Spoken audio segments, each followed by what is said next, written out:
I grew up in the area near St. Peter's College, and as a 16-year-old student, I came here for high school. It was a boys' boarding school at the time. It was there that I met Father Andrew Britz. He was a young priest coming back from his studies in the United States. We have stayed in touch over all the years. I have been a reader of the Prairie Messenger for all of my adult life, so I was very aware of Andrew's sterling qualities as an editor. When I would come back to Saskatchewan to visit each summer, I would usually go and see him. And a couple of years ago, when I did go to see him in his parish house in Lake Lenore, nearby, he asked me if I would consider helping him do a book of his editorials. And eventually we talked this through and decided that, yes, it would be a great project, and I said that I would assist.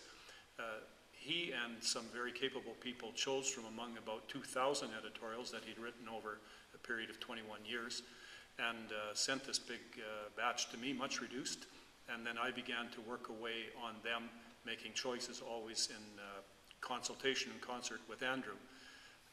I always had thought that Andrew was writing about social justice, which is very near and dear to me, and I still believe he was, but his concerns were deeply, deeply rooted in the church, of course.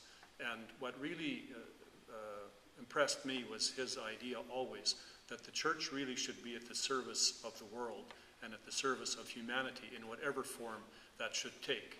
And for the church to do that, to be of service, it really has to have its own act together as well.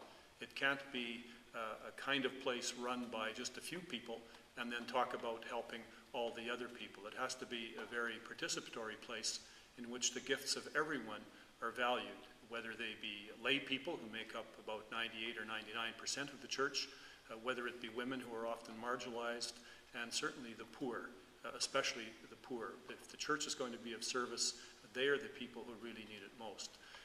These were the things that impressed me over the years about Andrew's editorials and his editorship. And so when I started working with him, I discovered various layers in all of these aspects, and it became very clear to me that for Andrew, if the church would follow what it decided upon in the Great Second Vatican Council in the 1960s, that it would be able to be of service to the world in a much, much better way. And he kept chiding people and gently nudging them, and sometimes perhaps not so gently, over all of these years, wanting the church to become what he believed it could be, and to some extent what he believed it had been in the first centuries after the death of Christ.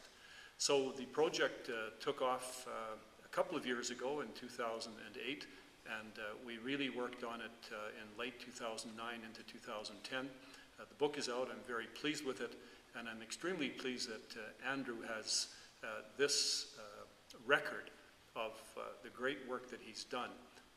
It is sadly ironic that in later years he was weakened by Parkinson's disease, but in a certain respect, in his book he always talks about how weakness is strength and strength is weakness. And I think in the physical weakness that he encountered, he became an even clearer and stronger advocate of the poor and the marginalized. So I was very pleased to work with him on the book.